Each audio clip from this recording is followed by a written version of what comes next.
Hello, everyone. Thank you for coming. My name is Ryann Liebenthal, and I recently wrote a book called Burdened: Student Debt and the Making of an American Crisis, which came out in September. Today, I'm going to talk some more about the origins and evolution of the student debt crisis. I'll go over some of the ground the book covers and delve into some of the more recent developments that have occurred since it was published. Obviously, it's a very strange time to be studying higher education and student aid, and it's been especially interesting, but not very optimistic to see what's happened in the past few years, and even more what's likely to come next. So I'm particularly interested in hearing your insights on that, and I hope to take questions and comments if I don't run over. So I start my book with the story of a young man named Jordan.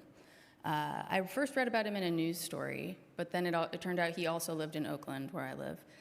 I reached out to him after he went somewhat viral for a notable case of very bad luck.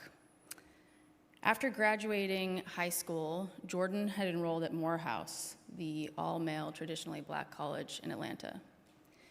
He became deeply involved in campus activities, especially within the campus LGBTQ organization. He was a member of the class of 2019, but he never made it to graduation. At the end of his sophomore year, he realized that he had already racked up $65,000 in debt, and he was set to graduate with $150,000 split between him and his family members. He didn't feel like he could responsibly continue along this path. He explored some other avenues, but then decided that dropping out was the only viable option. A little more than 2 years later, Jordan was watching the Morehouse graduation ceremony from his home in Oakland. The commencement speaker was a billionaire named Robert F. Smith, who had become the wealthiest black man in the country. In the middle of Smith's address, he announced that he would be forgiving the student debt of every member of the graduating class, but that didn't include those who had dropped out. In making what he thought was the responsible choice, Jordan had lost a lottery ticket he didn't know he was holding. Instead, he had debt but no degree, the worst of both worlds, an increasingly common problem. So part of the reason I started my book with this is that, to me, this story highlights the fundamental dysfunction of our student aid system, and especially its reliance on debt.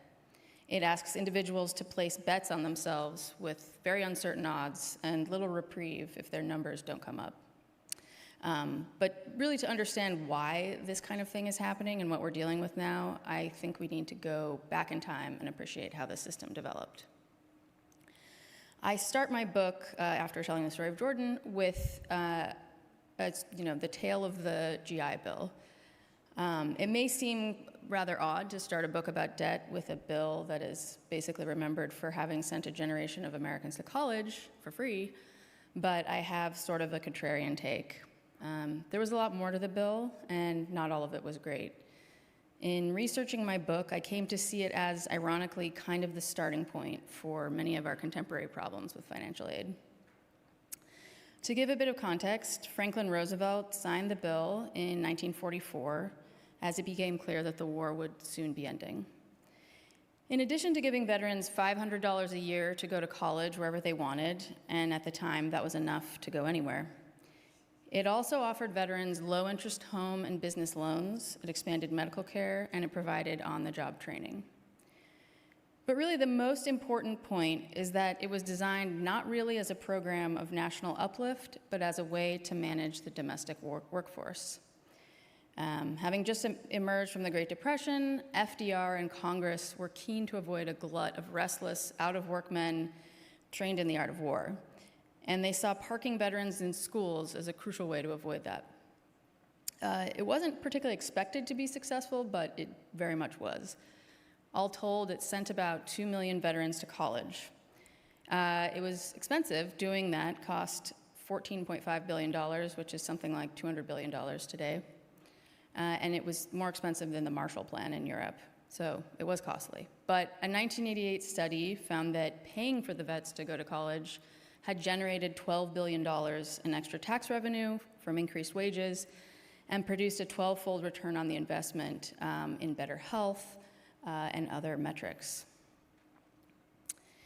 Notably, it also changed the notion of a college education from something that was out of reach to most people into a real, achievable aspiration for the masses. But there were a lot of issues with the GI Bill. First, it wasn't a national benefit program, so it made the cost of getting an education a matter of individual worthiness, in this case, military service. Instead of giving funds to colleges or state education systems directly for the benefit of all, veterans were essentially issued vouchers to use at the college of their choice. So it was delivered at the individual level rather than at a systems level. And that basically created the mold for future aid programs. Each student had to in some way prove his or her individual worth in order to benefit. And this focus on military service naturally excluded a large portion of the population. Since 98% of soldiers were men, it left out almost all women, even though many of them had made significant contributions to the war effort. Once the soldiers came back, schools actually began limiting female enrollment or cutting off admissions to women altogether to make room for the GIs.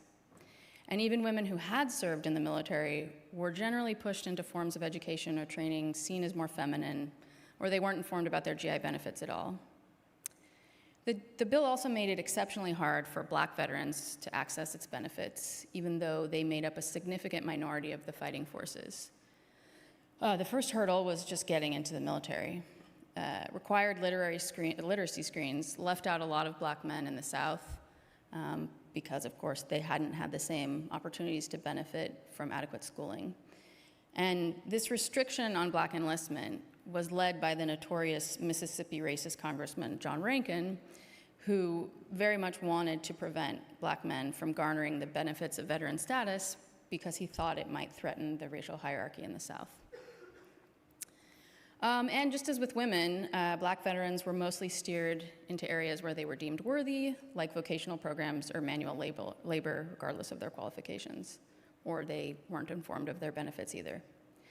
Another issue was that the funds passed on to these vocational programs fed the phenomenal growth of for-profit or proprietary trade schools, which mushroomed after the war.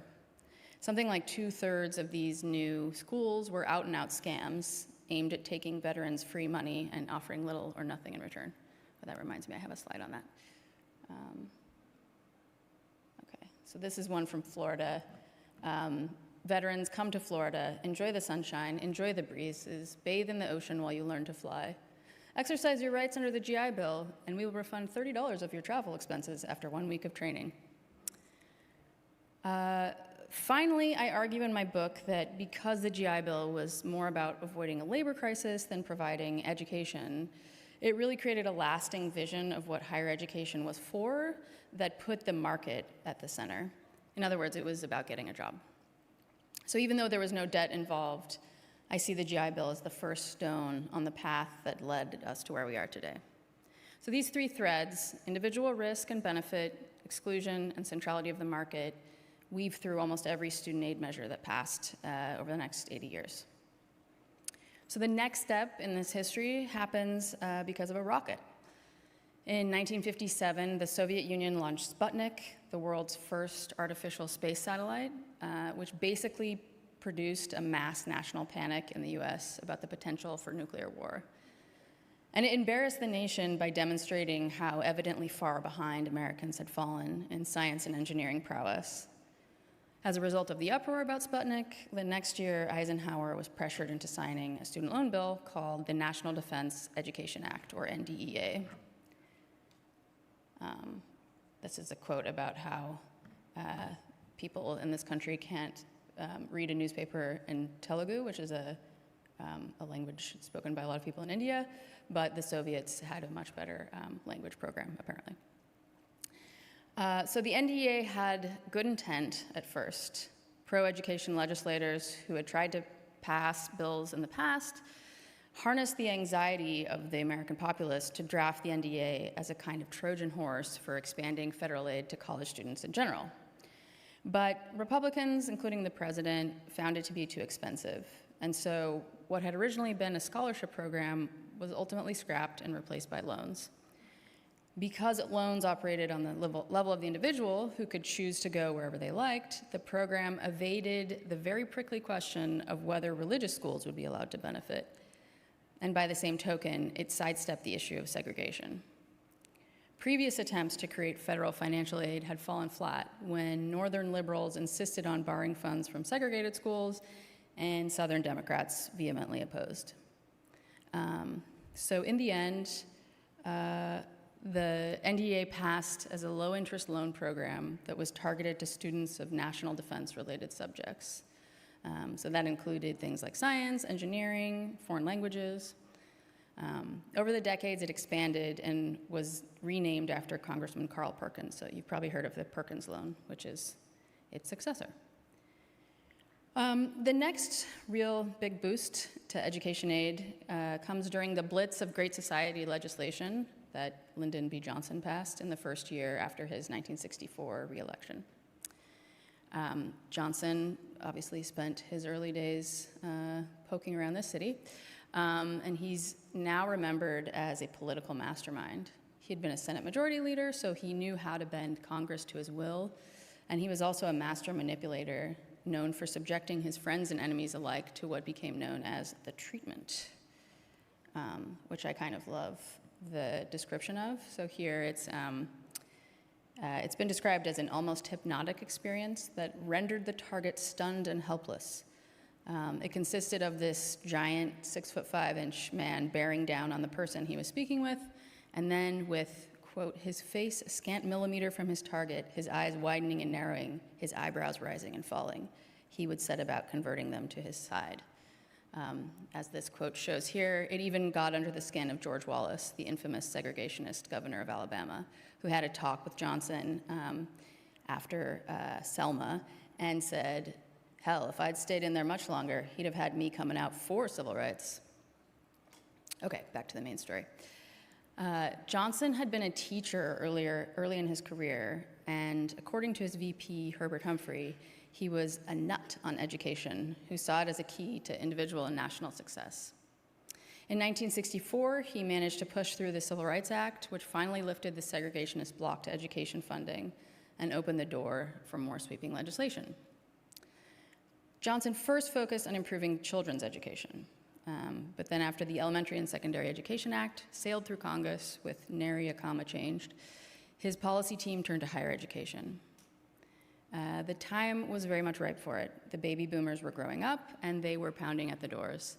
The percentage of young people going to college had risen from 22% to 40% since the time of the GI Bill. At the same time, college tuition had gone up 500% since the 1930s. At $1,500, the average public university in the 60s charged about 25% of the median income for a family of four. Those students who sought to help fund their educations through private loans often found it impossible to get a bank to lend to them, since students are pretty high-risk customers with no guaranteed income. Middle-class parents were clamoring for help. They got it in the form of the Higher Education Act of 1965, which President Johnson signed on November 8th in the gymnasium of his alma mater, Texas State University, although it had a different name when he was there. The Higher Education Act offered relief for middle-class families in the form of grants, work study, and loans. To avoid adding a costly new item to the federal budget, the Johnson administration found a kind of workaround to keep loans out of it, through a new kind of loan that had been pioneered by the states. Johnson's version was ultimately called the Guaranteed Student Loan Program. It worked like this. Johnson's commercial banks made loans to students at below market interest rates, and in return, the government gave the banks a subsidy and guaranteed that the loans would be paid back if students skipped out on their debts. That way, the only costs that would show up on the budget were the subsidies to banks and any payouts for defaulted loans. These guaranteed loans were intended to help middle-class students close funding gaps, and they weren't meant to go to lower-income students at all, since they were supposed to have their need entirely covered by the bill's grants. But by 1967, nearly a third of the program's funds were going to low-income students. So only 2 years in, it was already kind of spinning out of control. And as LBJ's Great Society started to roll out across the country and give aid to all kinds of groups that hadn't much benefited from government subsidies, racial minorities and the poor, conservatives quickly moved to reverse the tide. The most influential of these conservatives, at least over the long term, was Ronald Reagan, who was running for governor of California at that time. UC Berkeley, the jewel in the crown of the University of California system, was then in its third year of an uproarious protest movement that was rapidly spreading across the country. And Reagan made the libertine, foul-mouthed student protesters a central part of his campaign. By setting public university students as a scapegoat for all the ills of society, Reagan painted them as unworthy recipients of so-called government handouts. And even after he took office, he continued to rail against students, whom he compared to the Viet Cong, and he successfully got the UC system to institute a student fee that effectively ended California's long tradition of tuition-free higher education. After he left office, it was converted into a tuition, and that has risen steadily ever since. By the time Richard Nixon entered the White House in 1969, generalized antipathy towards students and colleges had become something of a national fixation. For their part, the schools were really in crisis. Under the federal government's encouragement, they had built out their campuses and hired scores of new faculty. But between Vietnam and an economy on the decline, support for colleges and universities dried up. Schools had gone into debt to finance their expansions, and now many of them were running large deficits or facing the threat of shutting down altogether. But when representatives for the universities showed up on Capitol Hill in 1971, begging for federal aid in the next round of amendments to the Higher Education Act, they found themselves on the defensive. The lawmakers viewed them as complicit in the protests that had rocked the nation, as well as their own financial failures. Instead of listening to the college's pleas for federal aid, they opted to expand student grants and loans, doubling down on the idea that providing higher education was at heart the individual student's responsibility. On one side was Democratic Senator Claiborne Pell, who managed to insert a program offering generous grants to a wide swath of the student population. On the other were the president and Republicans in Congress, who wanted to expand loans by creating a new quasi-governmental agency that would buy up student loans and sell them on a secondary market to free up banks to lend even more money. They called it the Student Loan Marketing Association, or Sallie Mae. And both of these solutions had downsides. The Pell Grant did, in many ways, set the high water mark for student aid and college affordability. For the rest of the 70s, students received 5 times as much in grants as they did in loans, and in many cases, their grant money was enough to fund their educations entirely. But the Pell Grant did basically nothing to address systemic problems like university funding. It really only guaranteed that costs would continue to rise. In fact, in the 1980s, college tuitions basically doubled. And of course, Sallie Mae led to massive growth in student loan volume. Because it was encouraged to turn a profit, its incentive structure did not prioritize students. And in my opinion, these two very different forms of aid sort of oddly represent two sides of the same free market coin. So the Pell Grant gave students more opportunity to select the school that appealed to them with less concern for cost, and doling out loans advanced conservatives' goal of taming raucous students by making them materially invested in the success of their educations, since they would have to pay that investment back in the form of loans. This was also tied to this new, mostly conservative fixation on the idea of human capital, which was popularized by the famous economist Milton Friedman. Along with other human capital theorists, Friedman considered education a form of investment in the individual that would produce a payout in his or her future income. And because he believed that the benefits of that investment would primarily go to the individual, he felt that the federal government should not really be involved at all, except in the form of low-interest loans, which he felt should be paid back as a portion of taxes over a person's lifetime. As we know from these studies of the GI Bill, Friedman's conclusion about the value of education was not correct because education of young people benefits all of American society. But the popularity of this theory kind of wormed its way into the American mindset. And it also kind of reordered students' views about what they should be getting out of their educations. Between the 60s and the 70s, students became less idealistic and more devoted to making money. So that's kind of where we were in 1980 when Ronald Reagan was elected to the presidency. And this is where we start to find some really interesting parallels to what's happening right now. So just like Trump, Reagan was elected on the heels of a one-term Democrat, Jimmy Carter, who was blamed for a monumental rise in inflation. That era also saw a resurgence of conservative thought and organizations, including the Heritage Foundation and the Cato Institute. And also like Trump, Reagan's policy framework was shaped by the Heritage Foundation. The Reagan playbook was called Mandate for Leadership, a series that Heritage continued on for a number of years. So there's Heritage 1981, Heritage 1982, and so on. Last year's Project 2025 is essentially the same document, but updated for a newer and more extreme version of conservatism. In fact, the original mandate is the origin of the push to get rid of the Department of Education, which had only been created the year prior in the last year of Carter's term. Before the creation of the Department of Education, every federal program, the responsibility for every federal program was split between a dizzying number of other agencies, leading to what pretty much everyone agreed was a dysfunctional, overly bureaucratic system. And this system, of course, is the one that Trump and Elon Musk want to return us to. And Reagan actually had his own Elon to come in and pare the federal budget down to the bone. Whoops, I forgot a couple of these slides. Oops, I can't, there we go. This was not a drug-addled megalomaniacal billionaire, but a Midwestern policy wonk named David Stockman, who kind of reminds me of Paul Ryan.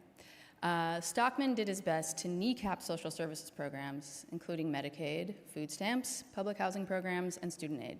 Everything but defense spending was on the chopping block. There was a joke I read about David Stockman, which went, White House aides huddle around his heart during summers to keep cool. So he was known for his ruthlessness. Under Stockman's knife, Reagan managed to cut the maximum Pell Grant by nearly 20% and dumped 250,000 students from the program. Also, by tightening income limits, he prevented about 1 million middle-income families from taking out government-subsidized loans.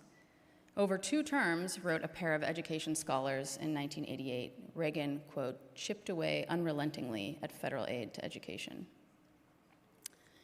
For their part, college students were reeling. At a 1981 Student Solidarity Day, 12,000 of them marched on the Capitol. And for the first time, media outlets began to worry that student loans might be overburdening an entire generation of students. The administration seemed almost to be intentionally targeting disadvantaged groups. The poor, especially, were being shut out of elite institutions into community colleges and vocational programs. And in response, college students increasingly fled the humanities for subjects that could make them money. Between 1970 and Reagan's second term, the portion of freshmen planning to major in business went from 1/6 to a quarter. College students no longer had the luxury of following their passions. They needed cash.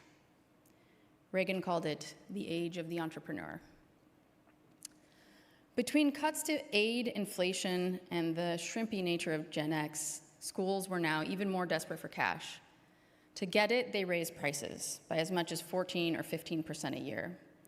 Private schools started marketing themselves as luxury items like fancy cars, and they built up financial aid and development offices, driving up administrative costs. They also began doling out scholarship money on the basis of merit rather than need. And they started applying a model called high tuition, high aid. This meant that they put high sticker prices on their services, but then offered large discounts to those who couldn't afford them. Public colleges and universities soon followed suit. Their sticker prices rose 83% over Reagan's 2 terms. In response to this, Reagan chose to push even more debt on students and their families. After he cut middle-income families off from guaranteed student loans, many fled to new parent loans whose interest rates could run as high as 14%. In 1981, Reagan extended that program to graduate and independent students and renamed it Auxiliary Loans for Undergraduates, which bore the acronym ALAS. You'd think they would have realized that. By the time Reagan left office, student loans, which had consumed only 21% of all federal aid in 1976, were now up to 68%. And a grant that would have covered almost 2/3 of the cost of a public institution was now worth little more than 1/3. So moving to a kind of different topic, as I mentioned, the GI Bill fed the growth of thousands of fraudulent for-profit trade schools all across the country. And after these were discovered, the government cracked down, which kind of held them at bay for a while. But then when the Higher Education Act was passed, the for-profits came back from the dead to gobble up students' new loan and grant money. In the 60s and 70s, newspapers covered the rise of shady computer schools that fed on anxieties around changing technology, but were often out-and-out ripoffs. Recruiters for these trade schools tended to prey on poor and Black populations, often traveling through housing projects door to door to scoop up marks or waiting at welfare offices. With student loans and grants, proprietary schools were able to earn ridiculously easy money. Some made essentially all their income from federal money. Meanwhile, loan defaults began to rise dramatically to 14% of the total loan portfolio. For proprietary schools, that number was much higher, between 25 and 35%. The Senate conducted an investigation into the rising defaults and responded by requiring schools to disclose data on costs and success rates. This was the height of the consumer protection movement, and senators believed that the situation would fix itself if students were able to make informed choices. The Federal Trade Commission also responded to this problem and ran a series of ads in 1973 starring celebrities like Della Reese and Raymond Burr to warn students about proprietary schools. But the real way education officials tackled default rates was by targeting students. The Office of Education, which was the precursor to the Department of Education, hired dozens of debt collectors and began ruthlessly going after deadbeats, even those who had been defrauded by scammy schools. As one collector put it in the Senate testimony, "Of course we knew what the hell was going on with a lot of these schools, but my job was to collect, period." An education official put a somewhat finer point on the situation. "The only way you can get out of it," by which he meant repayment, "is to die." By the end of the 70s, overall loan defaults had fallen to a respectable 8%. But the for-profits never really went away. A decade later, default rates had once again spiked. And although proprietary schools enrolled only 22% of student borrowers, they were responsible for 44% of all defaults. And bizarrely, that rate kind of stays the same over a number of years. By 1989, nearly a third of the $2.4 billion in loan defaults came from just 89 schools, 84 of which were proprietary. The Senate launched another investigation and found staggering levels of fraud. Proprietary schools were again targeting residents of housing projects and recipients of welfare, as well as admitting ineligible students and actively falsifying student data. And the Senate testimony, which is mostly extremely boring, contains a lot of colorful examples on this. So there was a place called the Culinary School of Washington, D.C. that had a 6-month course in which it charged its students $6,900 to cook moldy food in the cafeteria of a sewage treatment plant. And there was a nursing assistant school in Florida where students had to go through a hole in the wall to get to their classroom, and that hole connected the school to a porn store owned by the proprietor's son. So there's some pretty lurid stories in there. The result of that Senate investigation was a searing report with more than 24 suggestions for reform, but it mostly fell on deaf ears. Many Democrats, including Ted Kennedy and William Ford, didn't want to do anything to reduce educational access. I'm putting that in quotes, access. And at the time, this sort of situation we see now where Republicans are more interested in for-profit schools and Democrats are against them was flipped up until the 90s, basically. But then in 1990, the banks that held up the proprietary schools started to collapse under the weight of so many defaulted loans, and that set off a kind of mini financial crisis, at which point the government got involved. So another set of hearings about reauthorizing the Higher Education Act. These happen every few years, though not as often as they're supposed to. So at these hearings in 1991, a freshman California representative named Maxine Waters showed up and raged about the abuses of for-profit schools, which had been devastating to her constituents in South Central LA. She had spoken with countless residents who had taken out loans to attend deceptive schools. By defaulting, they lost access to any future financial aid, access to attend low-cost community colleges. Their credit scores plummeted, they lost federal housing aid, and they had their tax refunds garnished. So Waters, who wasn't actually a member of the committee that was dealing with this, was nevertheless invited and proposed 3 major reforms. First, she wanted to limit the amount of federal aid money schools could receive to 85% of their revenues. That way, they'd have to attract at least some students on the quality of their offerings. Second, she wanted to prohibit schools from paying sales commissions to recruiters. And third, she wanted to cut off federal aid to schools with persistent loan default rates above 35%. And all 3 of these items on her wish list were signed into law in 1992. And then once again, for-profit abuses and student loan defaults faded into the background. Okay, so now we're in the Clinton years, and a few interesting things happened. Clinton came into office with this signature proposal that was like a Kennedy-esque domestic Peace Corps, a national service bill that he felt would help address the issue of college affordability. So he wanted America's youth to volunteer for 2 years after high school, and then they'd get vouchers to pay for college. He was also really into this new pilot program that Congress had passed during the end of the Bush years that would create a loan system where the money was loaned directly from the Treasury instead of banks. And he wanted to expand the program to cover all federal student loans, so completely convert from a bank-based system to a direct system. And that was expected to save more than $1 billion a year in subsidies and default payouts. And that is because they changed the way they calculated the budget. So no longer could you kind of hide the upfront cost or the cost of something by only claiming the subsidies and default payments. The whole cost of the loan was calculated from the beginning. And then with his direct loans program, he wanted an income contingent repayment plan that would cap student loan payments to a certain percentage of borrowers' income and then forgive the rest after 25 years. Clinton was a neoliberal, and these were neoliberal solutions, and neither of them really addressed systemic problems of indebtedness and college costs. The National Service Program, for instance, to train and supervise 100,000 volunteers would have cost $3.4 billion. And that could have instead gone to increase the value of the Pell Grant by 1/3 for 5 million students. So even though these solutions were kind of market-based in some ways, the Republicans hated them. To get them to support the National Service Program, which was renamed AmeriCorps, Clinton had to whittle it to the bone.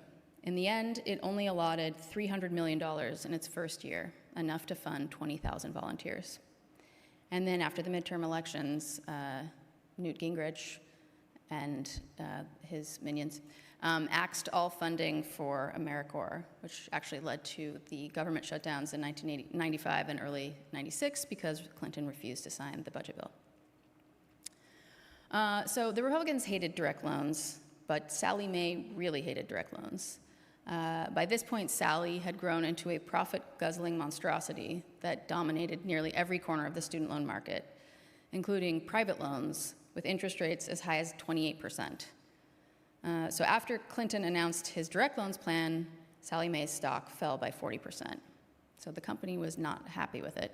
And in retaliation, they began aggressively lobbying Democrats against the bill and doing things like creating AstroTurf groups, like Ohio Students for Loan Reform, which paid students $7 an hour to put up posters, place ads, and man a toll-free hotline for those opposed to direct loans. I do wonder how many calls they got.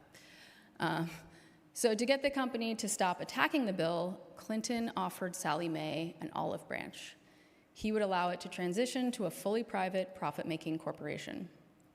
Still, the direct loans bill that wound up on his desk fell far short of his vision. Instead of converting all student loans to direct loans, the program was capped at 5% of the loan market with the ability to rise to 60% by 1998. For Sallie Mae, this was a win-win. As it transitioned to a private corporation, it began to branch out into new areas of the market, including collections. Fees on delinquent or defaulted loans soon accounted for nearly a fifth of its revenues, and it was making tons of money by that point. Still, Sallie Mae continued to undermine direct loans by trying to get schools to reject them.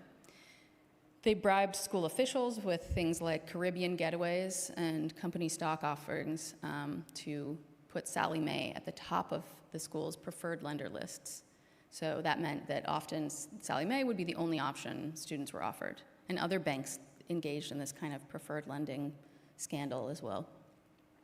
So by 2000, when direct loans were supposed to be dominating the lending market, they were up to only 25% of student loan volume. So now we're in the Bush junior years, and this was an era that was characterized by a constantly revolving door between federal government and the private sector, at least within the education department. Among those who crossed the threshold was Sally Stroop, who was Bush's assistant secretary for post-secondary education. Previously, she had worked as chief counsel for a Pennsylvania loan servicing company, then as a staffer for the House Committee on Education and the Workforce, and finally as a director of government affairs for the parent company of the University of Phoenix, the mammoth for-profit schools chain. And during her tenure at the Department of Education, Stroop and Secretary of Education Margaret Spellings oversaw a major scandal by a group of loan servicing companies who were swindling the government out of hundreds of millions of dollars. The scandal would have gone unnoticed, except that there was this department staffer named John Oberg who kind of didn't let things go. And in 2003, he noticed that the numbers weren't really adding up on subsidies to certain loan servicers. They were getting a lot more than they were supposed to be. And as a reward for uncovering huge sums of government waste, his higher-ups forbade him from looking into it anymore and then rewrote his job description. Oh, wait, I feel like I've been missing some. Oop, these are all slides I didn't finish. There we go. In the meantime, oh, wait, sorry. But Oberg couldn't let it go, and in 2004, he persuaded the Department of Education's Inspector General to conduct audits of the servicers, which revealed nearly $1 billion in fraudulent payments. The IG urged the department to recover the overpayments, but Spellings shrugged off the suggestion. Just think about it in context, she told the National Press Club, describing the losses as a drop in the bucket of the $344 billion loan program. So at the same time that they're turning a blind eye on these huge abuses, the department is stringently going after individual borrowers to get the money back. In the meantime, the department quietly closed the loophole, but Oberg still wasn't satisfied. He filed a whistleblower suit against the servicers, which wound through the courts for a very long time, but ultimately resulted in tens of millions of dollars in settlement fees. And then as the government partners were kind of scamming it out of taxpayers' money with impunity, as I said, Congress went after broke debtors, the real target. So back in the 70s, paranoid legislators had assembled a commission to study whether recent college graduates were trying to skip out on their debts by filing for bankruptcy. The commission had found that only 0.69% of student borrowers ended up filing for bankruptcy, but they decided to punish them anyway. In 1976, they barred debtors from discharging student loans for at least 5 years after entering repayment. Over time, 5 years became 7, and then in 1998, legislators ended student loan discharge entirely, except in situations of undue hardship, whatever that meant. But the real coup de grace came in 2005 when Republicans pushed through a bill to cut off even those who had taken out private loans from lenders like Sallie Mae. So in other words, people who had taken out private loans would not be eligible for bankruptcy discharge. The bill was introduced in the Senate by Joe Biden, who was a longtime supporter of credit card companies and other anti-bankruptcy groups. And you can probably guess why he was a supporter. They gave him money. For borrowers, this meant that student debt was now a lifetime sentence. In these early years of the new millennium, students were pretty much getting it from all sides. Their lenders were preying upon them, and their so-called representatives were finding ever more draconian means of punishing them. And now, once again, came for-profit proprietary schools looking to suck them dry. This time, the for-profits were bigger, stronger, and more devious. In the time since Congress had borrowed Maxine Waters' hand to smack them down, they'd wooed Republicans to their side with lots and lots of money. Suddenly, Republicans in Congress were praising for-profit schools as crucial providers of access and innovation. So this is kind of what that shows. The Department of Education, which was now filled with many former for-profit employees and lobbyists, also started acting on their behalf. In 2002, Secretary of Education Rod Page created a set of what were called safe harbors that functionally circumvented the ban on recruiter sales commissions. And then House Education Committee Chair John Boehner permitted proprietary schools to expand into the lucrative field of online education. The for-profits wasted no time in taking advantage of this new support. They expanded mercilessly, building themselves into national mega businesses. One of the biggest of these was the Apollo Group's University of Phoenix. In the 1990s, Apollo had gone public and become a servant of its shareholders, students be damned. Other chains followed suit or else sold themselves to private equity firms, which directed revenues almost exclusively to further profit-making. And then to give a sense of scale, in 2003, there were 18 for-profit schools owned by private equity firms, and then by 2012, there were 61, as well as 21 schools that had gone public. For-profit enrollments also rose from about 425,000 in 2000 to 1.7 million in 2012. So now freed from recruiting regulations, these schools went after students with ruthless efficiency. Former employees described sales departments as boiler room atmospheres and compared them to the Wolf of Wall Street. They went after the typical targets: minorities, single moms, anyone who was desperate to improve their condition. And if you were ever at home in the middle of the day in the early 2000s, you saw their ads. They'd hit their marks with an emotional pitch, trying to find pain points, and then would scold them for not working harder to better their lives and those of their children. And it worked depressingly well. They also made use of a loophole in the rule limiting them from earning all their income from federal sources. And this, I feel, is a particularly sordid part of the story. So that law did not include Defense Department funds like those given under the post-9/11 GI Bill. So for-profit recruiters aggressively courted soldiers and veterans. They toured military bases, including a Wounded Warriors unit at Camp Lejeune, where they signed up GIs with serious brain injuries for courses they had no ability to benefit from. And by and large, they left their customers worse off with no better job prospects and gobs of debt. And this moment coincided with the financial crisis, more or less, and along with another attempt to fulfill Bill Clinton's student aid dreams. So first, in 2007, Congress created the Public Service Loan Forgiveness Program, which was meant to reward committed public servants by providing full student loan forgiveness after 10 years of nonprofit or government employment. And like Clinton, Obama entered the presidency with the hope of killing the guaranteed loan program, which had teetered during the recession as its lenders ran out of funds. Transitioning to direct loans initially took a backseat to the healthcare bill, but ultimately it was responsible for the ACA's success because the two were bundled in a budget reconciliation bill. And the move to direct loans, which was estimated to save $61 billion, basically paid for the healthcare bill. So that's where we were at 2010. PSLF offered a dignified new avenue toward debt forgiveness, and bank-based lending was over. The situation might have seemed a bit rosy, even. But then the next fall, groups of disillusioned protesters marched on Wall Street, and when they got to Zuccotti Park, they set up camp. Occupy Wall Street made debt, and especially student debt, a central issue.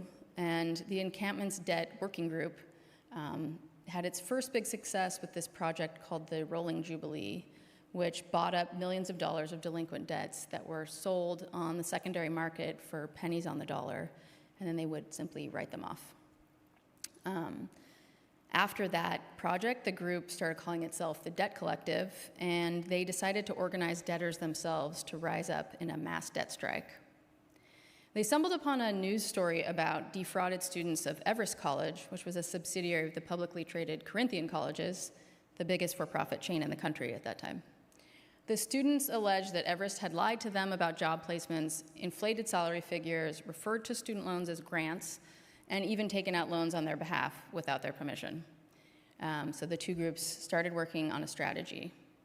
One of the Debt Collective members, a law student named Luke Herring, found a line in the 1992 reauthorization of the Higher Education Act that said borrowers of student loans could have their debts discharged under a borrower defense to repayment if they could prove that their school had misled or defrauded them.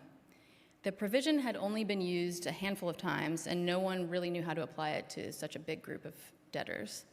But the students kept pushing on politicians, gaining media attention, and they even sent thousands of unofficial applications for debt cancellation to the Department of Education. Meanwhile, Corinthian was the subject of a fraud lawsuit led by California Attorney General Kamala Harris, at the end of which they filed for bankruptcy. So suddenly the tables had sort of turned and people were on the student side again. Let's see, I have something on that. Oh, that's on. There we go. After a long and grueling campaign, the group persuaded the Obama department to take action. The department wrote a new regulation and finalized it in October 2016, but it hadn't really gone into effect. The next month, Donald Trump won the election, and he brought in a Secretary of Education who essentially refused to process borrower defense claims. Eventually, under legal pressure, she agreed to process them with, quote, extreme displeasure, as she put it. At the tail end of Trump's term, the coronavirus obviously turned over the playing board. So as the country went on lockdown, Congress paused all payments and interest accrual on federal student loans, which ended up lasting several years. And in those final months of the first Trump presidency, Luke Herring stumbled upon another line in the Higher Education Act, which permitted the Secretary of Education to, quote, compromise, modify, or waive any federal student loan for any reason. A former Elizabeth Warren staffer encouraged him to write a white paper about the idea, which spread within education policy circles. And as the Democrats began their primaries horse racing, the issue of general student debt cancellation became a top-line policy position. After both Bernie Sanders and Elizabeth Warren advocated for major cancellation policies, the other Democrats were basically kind of forced to follow suit. Joe Biden had his own plan, but he didn't seem to really like the idea in general. And almost 2 years after he was elected, he finally came out with the details of his plan, which would cancel between $10,000 and $20,000 for almost every borrower.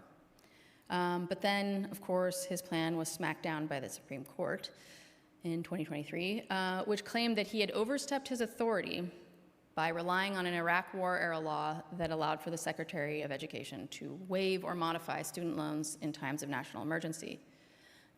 The conservative justices on the court said that waive did not mean cancel. Dang it. There. And that the quantity of debt to be forgiven, $400 billion over 30 years, constituted a major question that should be taken up only by Congress. The loss was a big blow, but the administration promised to try again. In the meantime, it came up with something called Plan B, which promised to offer relief to the majority of borrowers, although not as much for most people. The plan began working through the regulatory process, but after the 2024 election, in December, I think, the Biden administration dropped it, citing operational challenges. So in other words, they knew there was no hope. Behind the scenes, Secretary of Education Miguel Cardona was making significant regulatory tweaks to provide immediate relief to certain groups of borrowers. In June 2022, he announced that the department would discharge the debts of all students who had attended Corinthian colleges since 1995. And he started to fix the deeply flawed public service loan forgiveness program. So in its first year of forgiveness, that program had denied 99% of applications. Trying to find it was like less than 200 people were actually given forgiveness in that first year out of 20,000 who applied. In 2022, Cardona offered cancellation to everyone who had been disqualified by servicer errors and department red tape. And by the following year, he had canceled the debts of more than 600,000 public servants. So all told, in spite of its devastating setbacks, the administration canceled almost $200 billion in student debt, which I think is kind of funny given that $400 billion was apparently too much for him to do, but it had to be done by Congress. So as we now know, it could have been a lot worse under the Biden administration, and the situation is bleak now in ways that, to me anyway, remain bewildering. It's pretty clear that despite denials all throughout the campaign, Project 2025 is the playbook of Trump's second term, and its goals for higher education are dizzying. Its crafters seek to return the student loan program to a bank-based system, despite the fact that this system kind of infamously failed the last time we tried it.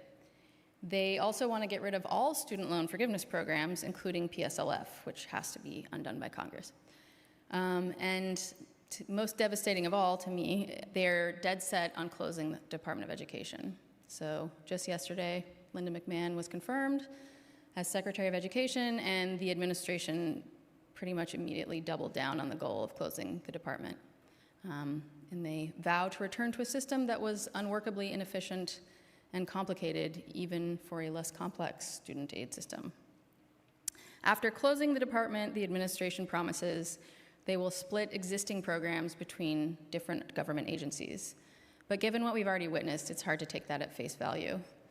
Elon Musk's parapolitical Doge team has already come in with its wrecking ball of post-pubescent keyboard jockeys to hack away at the department's budget and employees. And the more likely aim of this, in my opinion, is just to turn every last vestige of government service over to the private sector for profit. But public programs are not and should not be constructed for the extraction of profit. Helping people is by definition an unprofitable activity, even though it often reaps great rewards for all of society.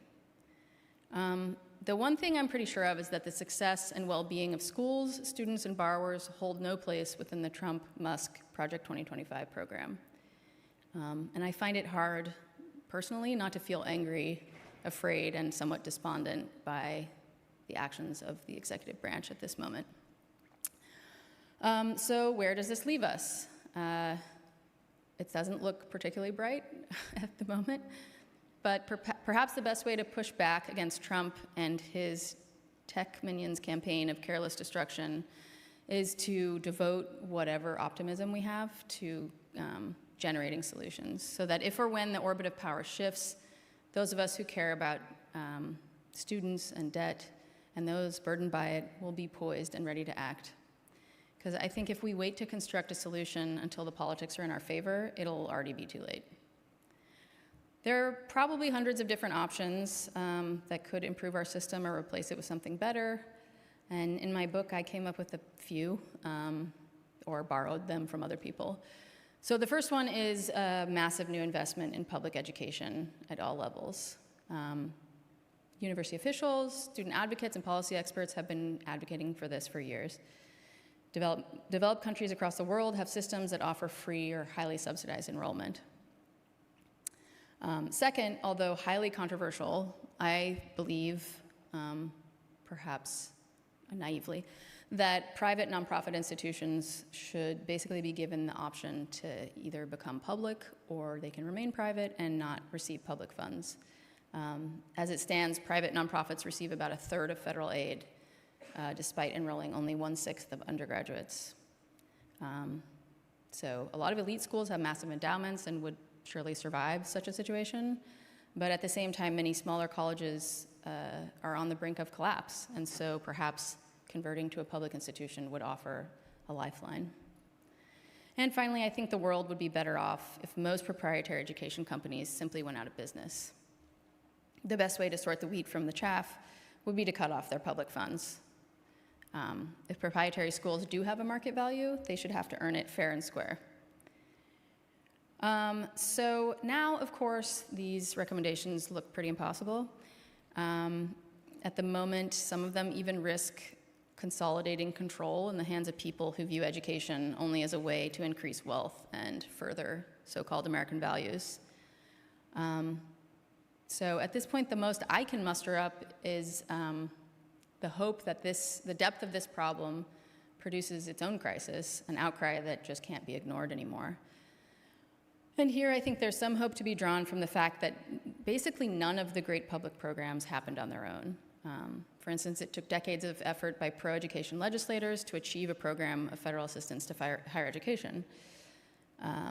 And so I think that the only way we'll ever get the system we deserve is if we push and build it for ourselves.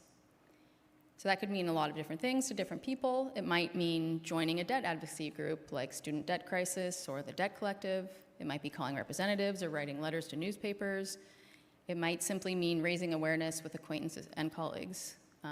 And it'll be a lot of work, and I don't really know what it will entail, but I think we have to fight the destruction that this administration is wreaking now while also preparing ourselves for a better future. And that is my talk. So I only have 3 minutes. Okay, I don't really, okay. Do I need a microphone? No, okay. So what would it take for the current administration to do away with PSLF? What would happen to those currently working toward that forgiveness program? I mean, theoretically, it would take an act of Congress. PSLF was created by Congress. It can't be taken away without Congress. And Trump actually proposed getting rid of it in his first term and claimed that anyone who was already in it would be grandfathered in. So that's the law, but I don't know what will actually happen.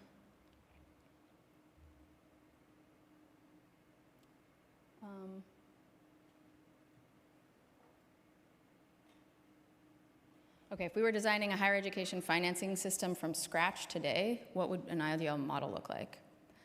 So I think I kind of got at this a little bit with the, a little bit more like a European model. But in Europe, there are very centralized ministries of education that are able to control curricula and finances across the entire country. And because of our system and size, that doesn't really seem possible to me. So I think what would be better is if we had a more tight bond between federal and state, where states were given incentives to improve and build up their public systems and had to match the investment of the federal government. I think that would be something that would be built on models we've already used in the past, but have kind of gone away from over the past few decades. What are our options with our debt regarding FERPA, since Musk and his minions have been given access to our data? I'm sorry to say I have no idea, but it's troubling.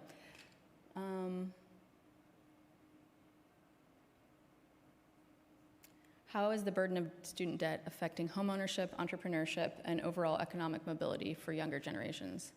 So I don't actually have the most recent data off the top of my head, but I know that studies have found that it does delay the sort of accomplishment of a lot of those goals: marriage, children, homeownership. And I haven't seen anything about entrepreneurship, but I think from a logical perspective, if you have student debt, you can't take risks.